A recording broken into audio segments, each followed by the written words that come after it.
Salam sejahtera bagi kita semua. Terima kasih kita ucapkan kepada Tuhan yang Maha Kuasa, karena kasih dan cintanya kita masih diberi kesempatan, kekuatan, kesehatan pada pertemuan kedua kali ini. Pada pertemuan kedua kali ini, sebelum kita mulai, marilah kita awali dengan tanda salib. Dalam nama Bapa dan Putra dan Roh Kudus. Amin. Pada pertemuan kedua ini, Ibu akan menjelaskan tentang hidup manusia yang bermakna. Setiap orang, cepat atau lambat, pasti akan bertanya seperti ini di dalam hatinya. Untuk apa sih saya hidup di dunia ini? Pada dasarnya, pertanyaan seperti ini merupakan pertanyaan refleksi pribadi bagi dirinya sendiri untuk menemukan makna dan tujuan hidupnya di dunia. Dengan bertanya tentang tujuan hidup, kita dapat mencari jawaban tentang makna sesungguhnya hidup kita di dunia. Sesungguhnya bahwa Tuhan sendiri yang membimbing manusia untuk mencari tujuan akhir hidupnya.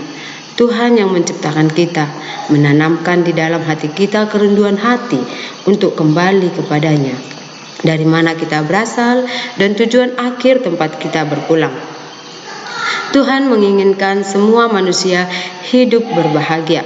Semua manusia umumnya mencari kebahagiaan, dan ini adalah sesuatu yang normal. Maka ketika kita menghadapi cobaan dalam hidup, meski itu berat sekalipun, kita hendaknya tetap bersandar pada Tuhan, karena Dia adalah sumber kebahagiaan kita. Artinya, kita jangan sampai jatuh dalam keputusasaan yang membelenggu hidup kita, sehingga membuat hidup kita tidak bermakna. Dalam kitab suci, kita menemukan banyak pesan tentang makna hidup manusia yang sangat bermakna. Yesus sendiri mengajarkan bahwa hidup kita sangat bermakna, sangat berharga apabila kita hidup sesuai kehendak Allah. Dengan demikian, kita menjadi orang yang penuh kebahagiaan. Panggilan hidup berkeluarga. Keluarga dibentuk oleh perkawinan antara laki-laki dan perempuan. Baik laki-laki maupun perempuan mempunyai cita-cita luhur untuk membentuk keluarga yang harmonis. Seringkali cita-cita itu tidak mudah dijalankan. Ada perbedaan pendapat, kebencian, kemarahan, iri hati, dan sebagainya. Bagaimana keluarga dapat menghadapi masalah-masalah seperti ini?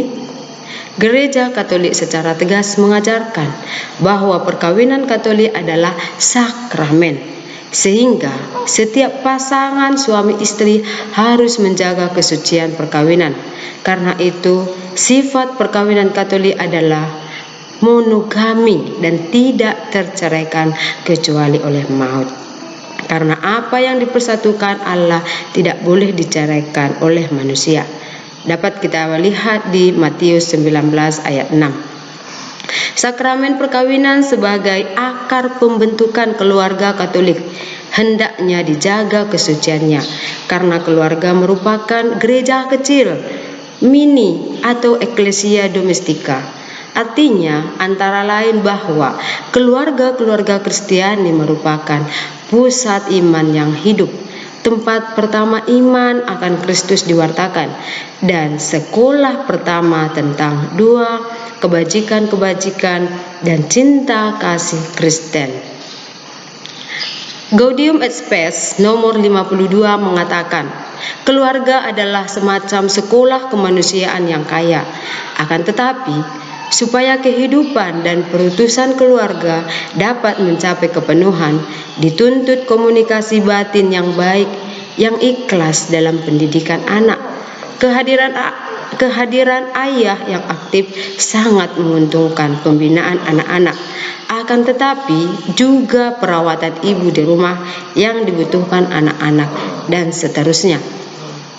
Pedoman pastoral keluarga Mawi 1975 antara lain mengatakan, kita makin menginsafi bahwa perkawinan itu persekutuan cinta antara pria dan wanita yang secara sadar dan bebas menyerahkan diri beserta segala kemampuannya untuk selamanya. Dalam penyerahan itu, suami istri berusaha makin saling menyempurnakan dan bantu-membantu. Hanya dalam suasana hormat menghormati dan saling menerima. Inilah dalam keadaan manapun juga. Persekutuan cinta itu dapat berkembang hingga tercapai kesatuan hati yang dicita-citakan. Pandangan kitab suci tentang keluarga berdasarkan Matius 19 ayat 1 sampai 6. Perkawinan itu persekutuan cinta antara pria dan wanita yang secara sadar dan bebas menyerahkan diri beserta segala kemampuannya untuk selamanya. Dalam penyerahan, suami istri berusaha makin saling menyempurnakan dan saling membantu.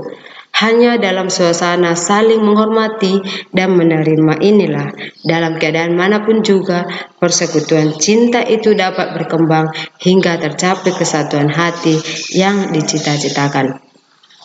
Tuhan menghendaki agar kesatuan antara suami dan istri tidak terceraikan, karena perkawinan merupakan tanda kesetiaan Allah kepada manusia dan kesetiaan Kristus kepada gerejanya, atau dengan kata lain, menjadi tanda kesetiaan cinta Allah kepada setiap orang.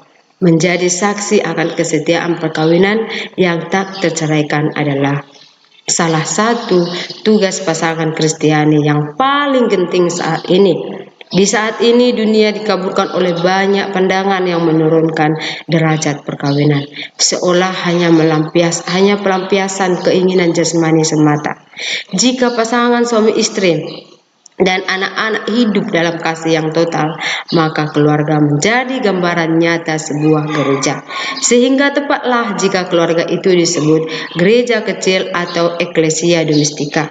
Sebab dengan menerapkan kasih seperti teladan Kristus, keluarga turut mengambil bagian dalam membangun kerajaan Allah.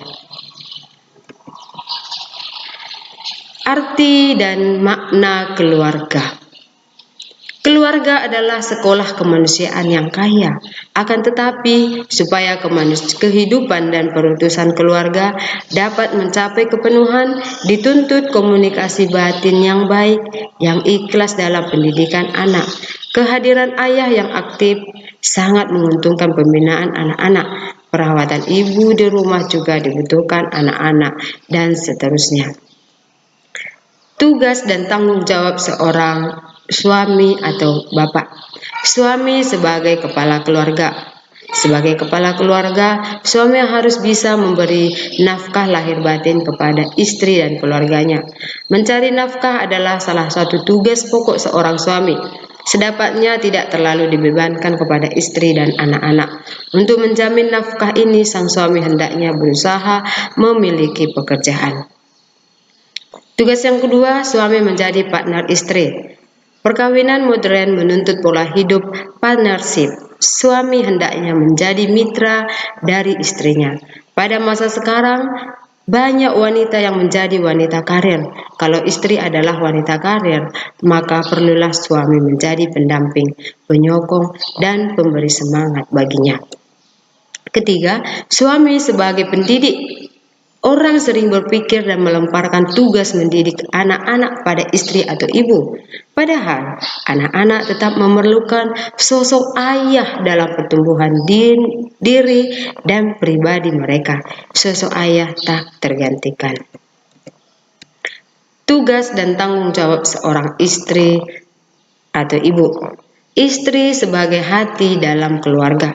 Suami adalah kepala keluarga, maka istri adalah ibu keluarga yang berperan sebagai hati dalam keluarga. Sebagai hati, istri menciptakan suasana kasih sayang, ketentraman, keindahan, dan keharmonisan dalam keluarga. Istri sebagai mitra dari suami. Sebagai mitra, istri dapat membantu suami dalam tugas dan karirnya. Bantuan yang dimaksudkan di sini seperti memberi sumbang saran dan dukungan moral. Hal yang pertama lebih bersifat rasional dan yang kedua lebih bersifat afektif. Dukungan moral yang bersifat efektif lebih berarti bagi suami. Istri sebagai pendidik. Istri atau ibu merupakan pendidik yang pertama dan utama dari anak-anaknya. Hal ini berarti bahwa ibu adalah pendidik ulung. Ada ungkapan bahwa surga berada di bawah telapak kaki ibu. Artinya adalah kita tidak boleh berani terhadap orang tua, terutama sekali kepada ibu kita. Kewajiban anak-anak terhadap orang tua. Kewajiban anak terhadap orang tuanya tidak statis dan tidak selalu sama, melainkan dipengaruhi baik oleh perkembangan maupun oleh situasi dan kondisi. Semakin hari anak hendaknya semakin mandiri. Orang tua makin lama makin tua membutuhkan anak-anaknya. Beberapa hal dasar yang menjadi kewajiban anak terhadap orang tua adalah mengasihi orang tua, bersikap dan berperilaku penuh syukur, serta bersikap dan berperilaku hormat kepada orang tua. Yang kelima, membina hubungan kakak adik.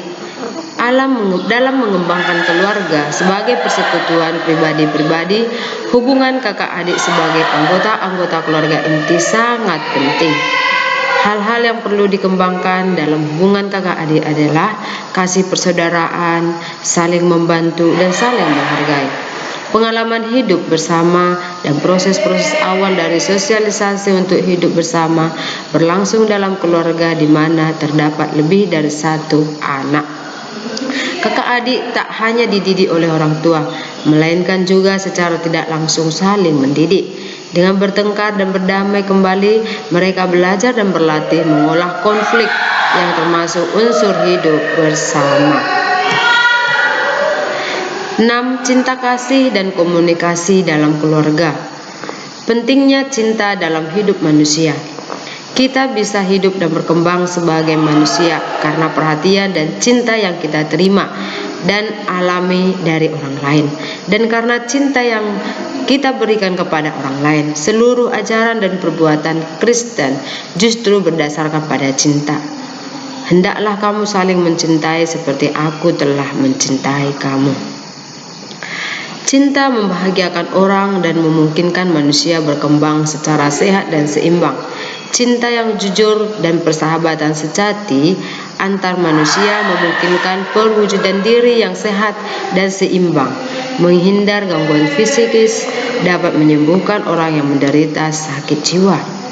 Dalam cinta antara pria dan wanita, keduanya masing-masing dilahirkan kembali serta saling mengembangkan diri. Keduanya dipanggil untuk saling mencintai secara paling mesra dan intim. Keduanya saling memberi dan menerima secara fisik maupun psikis. Keduanya adalah partner yang membutuhkan cinta dari yang lain untuk membahagiakan satu sama lain. 2. Membina cinta dalam keluarga. Tujuan perkawinan pertama-tama ialah membina cinta kasih antara suami istri, menjalin hubungan perasaan yang mesra antara kedua partner yang ingin hidup bersama untuk selama-lamanya. Cinta kasih yang menghargai teman hidup sebagai partner, artinya kebahagiaan di dalam hidup keluarga tidak terjadi secara otomatis. Setelah mempelai menerima berkat di gereja dan diresmikan perkawinannya, kebahagiaan itu masih harus dibentuk dan dibangun, diwujudkan terus-menerus lewat perbuatan nyata sehari-hari. Maka cinta dalam hidup berkeluarga perlu dibangun agar bertumbuh dan berkembang. Perlu suasana partnership antara suami istri. Partnership berarti persekutuan atau persatuan yang berdasarkan prinsip kesamaan derajat, sehingga kedua-duanya menjadi partner yang serasi dalam memperjuangkan kepentingan bersama. Cinta kasih yang menyerahkan dirinya sendiri. Cinta kasih dalam hidup perkawinan sangat menuntut suatu sikap penyerahan diri yang total, bukan hanya setengah-setengah saja. Kedua partner harus saling menyerahkan diri kepada yang lain tanpa perhitungan untung rugi bagi dirinya. Dalam bersama-sama membangun persatuan hidup, membangun kebahagiaan keluarga dengan sumbangan yang berbeda sesuai dengan kodrat peranannya masing-masing sebagai suami istri. Komunikasi dalam keluarga dibagi atas dua, yaitu mendengarkan dan keterbukaan. Mendengarkan, semua orang yang tidak tuli bisa mendengarkan, tetapi yang bisa mendengar belum tentu pandai pula mendengar. Telinga bisa mendengar segala suara, Tetapi mendengarkan suatu komunikasi harus dilakukan dengan pikiran dan hati, serta segenap indera diarahkan kepada si pembicara. Banyak di antara kita yang merasa bahwa mendengarkan itu tak enak, sebab memaksa kita untuk menunda apa yang kita sendiri mau katakan. Betapa seringnya kita tidak mendengarkan ketika orang lain berbicara, karena kita sibuk sendiri memikirkan apa yang mau kita katakan. Mendengarkan dengan baik harus kita lakukan kalau betul-betul ingin membangun keluarga yang harmonis. Keterbukaan. Orang yang mau senantiasa tumbuh sesuai dengan zaman adalah orang yang terbuka untuk menerima masukan dari orang lain, merenungkannya dengan serius, dan mengubah diri bila perubahan dianggapnya sebagai pertumbuhan ke arah kemajuan. Adapun masukan dari pihak lain hanya terjadi melalui komunikasi dengan orang lain. Anda sudah sering mengalami betapa enaknya berbicara dengan orang yang mempunyai sikap terbuka untuk menyatakan dan terbuka untuk mendengarkan, terbuka untuk menyatakan diri dengan jujur, terbuka pula untuk menerima orang lain sebagaimana adanya. Keterbukaan tidak hanya menyangkut keyakinan dan pendirian mengenai suatu gagasan. Keterbukaan dalam berkomunikasi untuk menuju pertumbuhan melibatkan juga perasaan seperti kecemasan, harapan, kebanggaan, kekecewaan. Dengan kata lain, diri kita seutuhnya. Anggota keluarga yang saling terbuka akan membangun keluarga yang sejahtera lahir batin. Maka demikianlah yang dapat Ibu sampaikan pada pertemuan yang kedua ini. Sebelumnya Ibu sangat bersyukur karena kita masih diberi kesempatan oleh Tuhan. Selamat bertemu kembali di pertemuan berikutnya. Salam sejahtera bagi kita semua. Kita tutup dengan tanda salib dalam nama Bapa dan Putra dan Roh Kudus. Amin.